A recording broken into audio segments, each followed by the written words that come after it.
All right, Sam Livingston here again. As promised, we just finished talking about PITI, principal, interest, taxes, and insurance, and how that equation works to determine what it is you can buy, your purchasing power. So what we did here is, this is a client that actually had, and I broke out what their principal, interest, taxes, and insurance would buy them at different interest rates. So the lender has determined, based on, again, their debt to income ratio, their actual income, their credit scores, all those things that are going to require what their down payment is.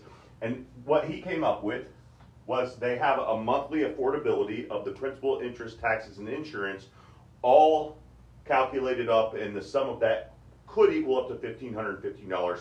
That's what their monthly affordability is. So we're going to start, and I'll explain this as we go. Obviously, we have our rate, and I'm going to break it down between 3, 4, and 5, because actually in 5 it sounds like a horrible rate today, but in the big scheme of things, I've been in real estate for 16 years, and 5's not bad, and we're going to get back there eventually. But if we base their monthly affordability on 15, you can see how drastically it changes between 3 and 4 and 5. So the buying power they have, if rates are 3%, is going to be $250,000. Now, if we raise to 4%, the buying power is going to be $228,000. So they've already lost $22,000 in buying power right there. And then if we take it to 5%, we've lost a total between 3 and 5 of $42,000. And we're somewhere in here right now for prime. I don't know what will happen next. I used to make some worse predictions, I should say, when I would say, I don't think these rates are going to last very much longer. And then they lasted another year or so. But we are creeping back up, and this is one of the things I want to talk about when we discuss maybe an overpriced property, or a property that we pay more for than we would have when the rates were over here. And it's really important to understand the total cost of money. Now, this is on a 30-year mortgage, don't forget.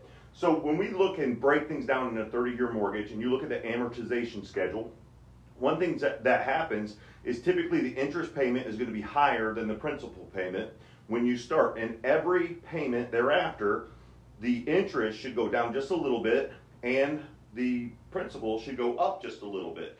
Remember, the sum of those two numbers together is not going to change. It's just going to change based on one going down and one going up. And if you looked at an amortization schedule, at some point those numbers are crossed, and I'll get to that in a minute. But what I really want to show up to you is the way equity is built. And equity can be built a few ways. One, equity is built when prices increase and values increase. If you bought a property 10 years ago, and we've increased year over year about 4.5% to 5%, then obviously that equity is being built just by you owning the property. If you owned it outright and had no mortgage, the equity obviously is going to be 100%. But let's say you mortgaged the property 10 years ago. You're not only going to receive the equity increase or boost because of the time that's passed and because of our year over year building of equity and values, but it's also going to be increased because every month when you make that principal payment, that principal obviously comes off the owed amount, and that's the other way we build equity. Very obvious things there, but what is not so obvious to people who don't really look at this is the difference in how fast you can build equity at lower interest rates. Here, out of $1,515, the very first payment would be $429 going towards the principal of the $250. At 4%, $100 full dollars less is going to go into the property there towards the principal. And then at 5, another $80 less.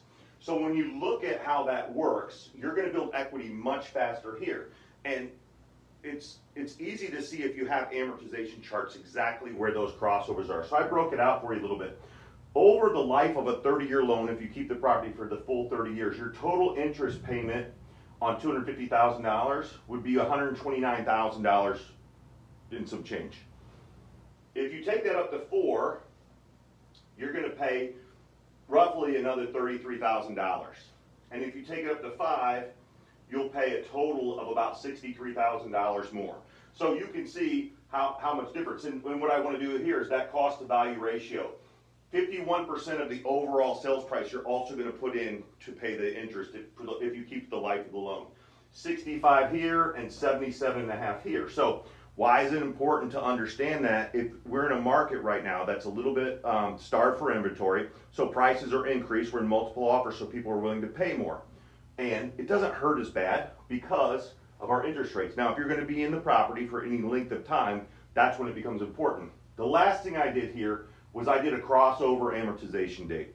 And that is what I talked about when our principal is equal to the interest. So like I said, the interest is going to start out higher and the principal is going to start out lower, and at some point they're going to be equal, and then the principal will surpass the interest payment, the equation of the payment. So here's what I really like to do is I break that out, and if we got a loan today and our first mortgage payment was due December 1st, we would have a crossover, and that is where, again, the principal is equal to the interest payment. That crossover date would come September 2028.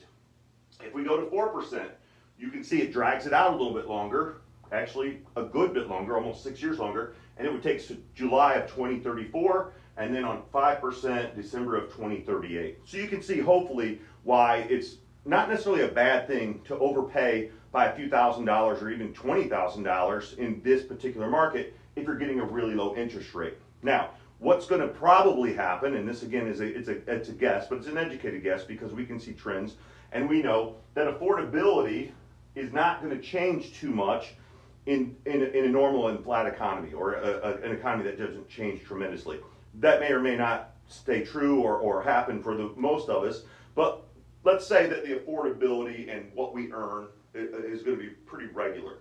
What happens as these things change, then affordability obviously changes. You could have bought a $250, now you can only buy a $208. Exactly same monthly payment. What will happen is that would probably drive our home pricing back down or pull back on value a little bit. And that's what happens in a typical market correction. So hopefully this is helpful to you. If you want to know anything more, I did leave a couple things relatively same. The insurance is going to be relatively the same for these three properties. It'll fluctuate by maybe a few dollars. And the one question I do get is why did this would all be the same house, by the way.